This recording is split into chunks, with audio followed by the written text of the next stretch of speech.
Assalamualaikum warahmatullahi wabarakatuh. Baik, hari ini adalah pertemuan terakhir ya, untuk mata kuliah Introduction to General Linguistics, dan topik kajian hari ini adalah Introduction to Systemic Functional Grammar atau tata bahasa fungsional. Jadi mudah-mudahan juga masih ingat bahwa ketika kita berbicara tentang pembidangan linguistik, maka ada cabang-cabang linguistik makro ya, yang mengkaji bahasa dikaitkan dengan faktor eksternal yang ada di luar bahasa yang mempengaruhi terhadap praktik penggunaan bahasa itu sendiri. Nah, salah satu kajian linguistik makro ini ada yang disebut dengan functional grammar, atau ada yang menyebutnya systemic functional grammar, tata bahasa fungsional ya, tata bahasa sistemik fungsional ya. Kenapa ini disebut dengan makrolinguistik juga? Karena functional grammar ini juga mengkaji bagaimana faktor-faktor eksternal ya, yang kemudian mempengaruhi praktik di dalam penggunaan bahasa. Faktor eksternal tersebut adalah konteks ya. Karena nanti di dalam functional grammar ini ada dua jenis konteks, yaitu konteks of culture dan juga konteks of situation, yang itu mempengaruhi di dalam praktik penggunaan bahasa. Itu kurang lebih seperti itu ya. Jadi konteks inilah yang kemudian menjadi aspek eksternal yang mempengaruhi penggunaan bahasa dalam perspektif functional grammar. Kurang lebih seperti itu. Nah, untuk lebih jelasnya, saya akan memperkenalkan kepada Anda apa itu functional grammar. Yang kedua adalah topik-topik apa yang dikaji di dalam functional grammar. Baik, sebelum saya menjelaskan apa itu functional grammar, ada beberapa istilah ya yang digunakan untuk menyebut atau menamai functional grammar ini. Ada yang menyebutnya systemic functional linguistic, ada juga yang menyebutnya systemic linguistic, functional linguistic, systemic functional grammar, systemic grammar, dan juga functional grammar. Namun ini sama ya, mengacu pada satu bidang ilmu linguistik yang disebut dengan tata bahasa fungsional. Seperti itu. Baik. Nah, selanjutnya apa sebenarnya fokus dari systemic functional grammar ini? Karena ini juga tentang grammar atau tentang tata bahasa, maka ada dua fokus yang dikaji di dalam functional grammar. Yang pertama adalah bahasa itu sendiri, dan yang kedua adalah grammar atau tata bahasa ya. Oleh karenanya, karena dua hal ini dikaji di dalam functional grammar, maka perlu diperjelas sebenarnya apa itu bahasa dan juga apa itu grammar. Nah, kalau untuk mendefinisikan apa itu bahasa, tentu di pertemuan awal kita sudah mendiskusikan tentang pengertian bahasa dalam perspektif linguistik, bahwa bahasa adalah the systematic symbol that has meaning gitu ya. Jadi sistem simbol yang sistematis yang memiliki makna. Saya kira tidak akan mengulang hal itu karena itu sudah sangat jelas dijelaskan di bagian sebelumnya. Nah, kemudian tentang grammar ya, grammar itu sebenarnya mengacu pada rule ya, atau aturan itu sendiri yang mengatur bagaimana unit-unit di dalam bahasa itu disusun sedemikian rupa sehingga menjadi satu kesatuan yang memiliki makna. Misalnya di sini kalau di level kata ya, misalnya kita ingin merepresentasikan makna jenis binatang ya, yaitu cat di sini ya. Untuk menuliskan cat ini tentu kita tidak bisa simbol-simbol bunyi ya. Bahasa itu disusun dengan secara acak tanpa aturan, misalnya tag gitu ya. Nah ini tidak ada artinya akhirnya ya, tapi harus ada rule-nya. Jadi harus C dulu ditambah A kemudian ditambah T sehingga jadilah cat yang kemudian tentu memiliki makna. Nah demikian juga di level yang lain, misalnya di level kalimat ya. Kalau kita menyusun kata-kata add mouse cat, tentu ini menyalahi rule ya. Add cat mouse juga sama, tapi kita bisa menyusun dengan rule bahwa kucing makan tikus itu dengan konstruksi cat ditambah a ditambah mouse. Nah inilah yang disebut dengan rule atau grammar atau tata bahasa ya. Baik, nah ini jadi yang dikaji di dalam functional grammar ini adalah tentang bahasa itu sendiri, dan juga yang lebih penting adalah tentang grammarnya ya. Oke, jadi apa itu grammar? Kalau menurut Sherrod dan Bicknell, grammar itu adalah the study of wording ya. Jadi ilmu yang mengkaji tentang wording. Wording itu adalah bagaimana word and their order to get meaning. Bagaimana kata itu disusun ya dengan rule tertentu sehingga menghasilkan makna. Ini kalau menurut Sherrod dan Bicknell. Jadi sederhananya ya rule atau aturan tadi ya yang sudah saya jelaskan di awal. Oke, selanjutnya ada beberapa istilah kaitannya dengan bagaimana makna itu direalisasikan ya. Kalau istilah tradisional, makna itu direalisasikan ya, itu bisa dalam bentuk letter seperti ini tertulis ya, atau sound. Sound itu berarti tulisan atau berupa bunyi. Jadi kalau dalam istilah linguistik, maka makna itu ya itu adalah semantik ya. Jadi, karena dikaji dalam semantik, jadi makna itu dalam konteks semantik, nah itu direalisasikan itu dengan lexicographer. Lexicographer itu adalah lexical choice dan grammatical choice. Jadi pilihan kata dan juga pilihan grammar atau rule ya. Nah itu di dalam realisasinya dikenal dengan ortografi. Jadi kalau yang tertulisnya itu disebut ortografi atau fonologi bunyi ya. Oke, itu kalau istilah linguistik. Dan terkait dengan tata bahasa itu ada dua jenis sebenarnya ya. Jadi dikenal dengan istilah formal atau traditional grammar yang pertama, dan yang kedua ada yang dikenal dengan functional grammar ya. Dan apa perbedaan antara formal atau traditional grammar dengan functional grammar? Ini disajikan di dalam slide ini. Jadi kalau secara sederhana, formal atau traditional grammar atau tata bahasa tradisional itu adalah tata bahasa yang sudah Anda pelajari selama ini ya, di mana fokusnya adalah pada struktur dari kalimat. Itu formal atau traditional grammar itu biasanya fokus pada struktur kalimat, mana subjeknya gitu ya, mana predikatnya, dan seterusnya.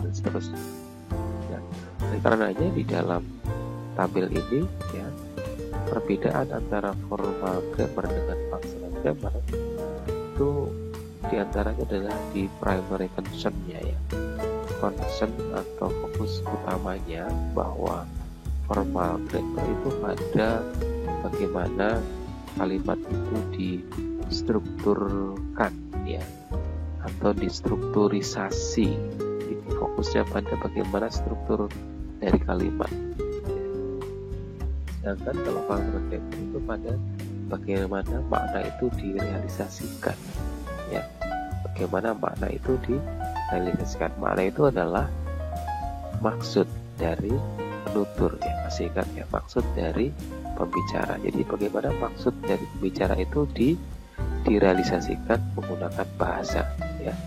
Jadi dibalik prosesnya itu. Kalau formal grammar itu kan bagaimana struktur dari bahasa itu, gitu ya. Jadi ada subjek, predikat dan sebagainya, gitu ya. Jadi berbicara di tataran strukturnya. Tapi kalau functional grammar itu dari konsepnya dulu, dari maknanya dulu.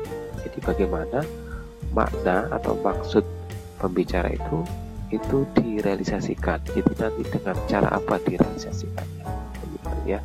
Jadi nanti akhirnya akan memilih gitu dengan cara apa makna itu direalisasikan. Nah, itu kurang lebih seperti itu, ya. Nah, kemudian yang kedua, unit analisis. Untuk formal grammar itu hanya kalimat. Tapi kalau functional grammar nanti menganalisis seluruh teks. Jadi tidak hanya kalimat tapi seluruh teks. Oleh karenanya ada yang menyebut bahwa functional grammar ini disebut juga dengan the grammar of text, ya. Kalau formal grammar itu the grammar of sentence, ya, gitu ya. Nah, kemudian yang ketiga, language level of concern. Jadi formal grammar itu masuknya itu pada level sintaksis, begitu ya, terkait dengan cabang ilmu linguistik yang mengkaji tentang bagaimana kata itu disusun untuk menjadi kalimat yang memenuhi unsur gramatikal. Jadi language level of concern-nya itu adalah sintaksis, sedangkan functional grammar itu semantik, jadi lebih ke makna. Kenapa? Karena tadi ya, how are the meaning of this text realized. Jadi bagaimana makna itu direalisasikan. Jadi dia masuknya di dalam semantik. Dan yang terakhir, formal grammar. Ketika melihat formal grammar dalam melihat bahasa itu dipahami sebagai a set of rule for sentence construction, seperangkat aturan untuk mengkonstruksi kalimat. Nah, kalau functional grammar, bahasa itu dilihat sebagai a resource for meaning making, sumber untuk menghasilkan makna atau untuk membuat makna. Nah, apa yang disebut dengan resource for meaning making? Nah, nanti akan lebih jauh dijelaskan di dalam slide berikutnya. Nah, ini ya. Nah, ini ada beberapa poin penting ya, yang menjadi fokus kajian di dalam functional grammar ya. Dan untuk menjelaskan itu, maka kita harus memahami dulu ya, menjelaskan lebih detail tentang yang terakhir ini ya, bagaimana functional grammar itu melihat bahasa. Research for meaning making itu maksudnya bagaimana ya. Di dalam functional grammar, ketika melihat bahasa itu, functional grammar itu menggunakan perspektif sosial ketika melihat bahasa, bahwa di dalam perspektif sosial ini, functional grammar ini melihat bahasa itu, pertama, bahasa itu adalah fungsional. Bahasa itu memiliki fungsi. Ya, ketika ada tuturan it is hot in this room, sebenarnya apa? Ya, fungsi dari tuturan ini, apakah tuturan ini adalah enable us to get things done, atau as someone to do something ya, ruangannya panas. Apakah ini juga memiliki makna bahwa ini meminta pihak lain untuk melakukan sesuatu? Nah, tentu ini kaitannya dengan language is functional ya. Nah, selanjutnya,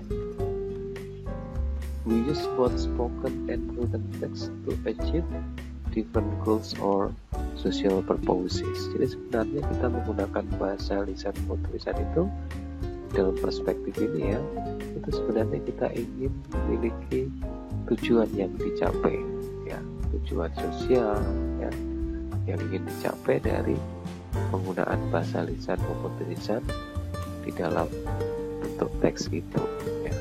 Oleh karenanya kalau ada yang pernah mengenal tentang genre atau text type, yaitu pasti memiliki social purposes ya.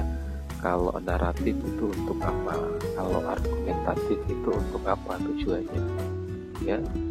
Kalau naratif misalnya salah satu tujuannya adalah to entertain, untuk menghibur gitu ya, dan seterusnya.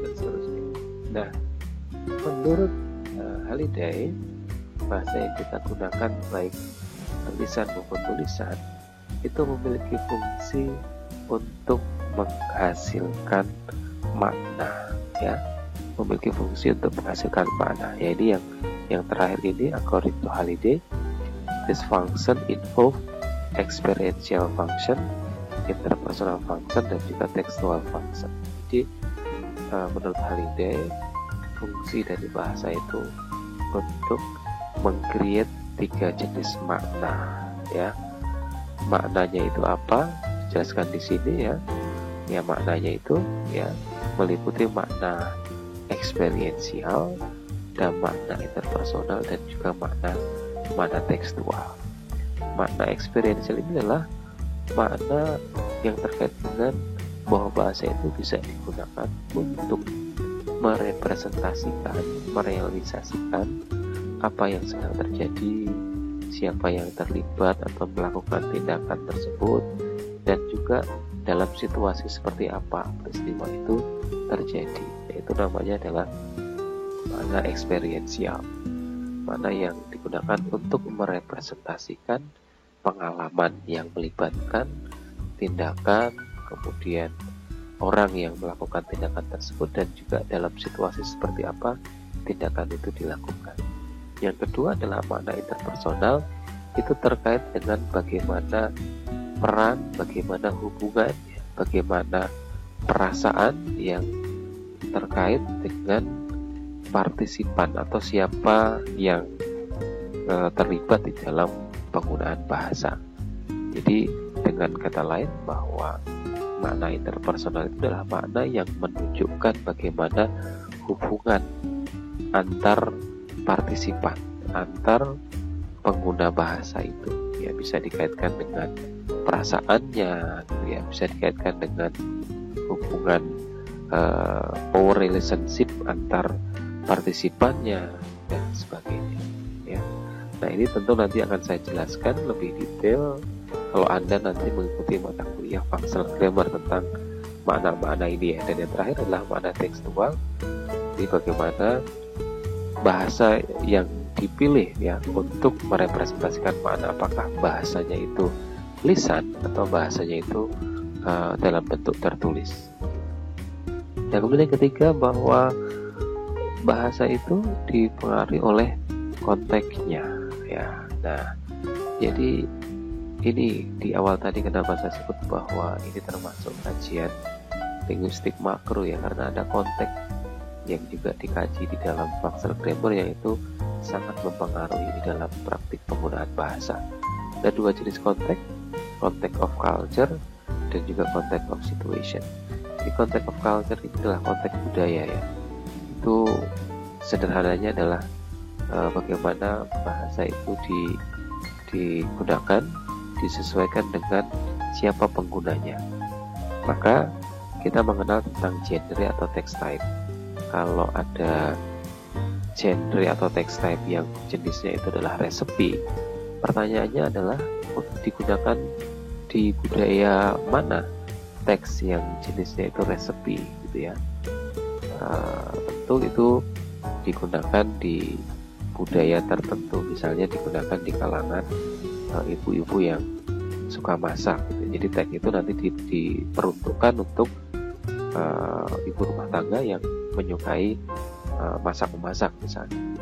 Kalau genrenya berupa academic text misalnya, itu diperuntukkan untuk siapa? Tentu bukan untuk ibu rumah tangga, misalnya untuk mahasiswa dan sebagainya ya. Oke. Itu disebut dengan context of culture ya. Kemudian yang kedua adalah context of situation. Jadi ada situasi yang juga berpengaruh dalam penggunaan bahasa. Apa yang diungkapkan melalui bahasa itu juga dipengaruhi oleh konteks situasinya, konteks of situationnya. Ya termasuk dalam hal formal dan juga tidak formalnya gitu ya. Bahasa yang digunakan itu dipengaruhi oleh konteks situasi diantaranya. Dan yang terakhir, bahwa di dalam functional grammar itu meyakini bahwa proses penggunaan bahasa itu adalah merupakan proses semiotik ya. Jadi proses semiotik itu adalah proses of making meaning by choosing. Di proses menghasilkan makna dengan cara memilih apa. Tadi di awal saya jelaskan tentang lexicogrammatical choice, memilih leksikal tertentu, memilih kata tertentu, juga memilih rule tertentu. Misalnya begini ya, ada 3 jenis pilihan.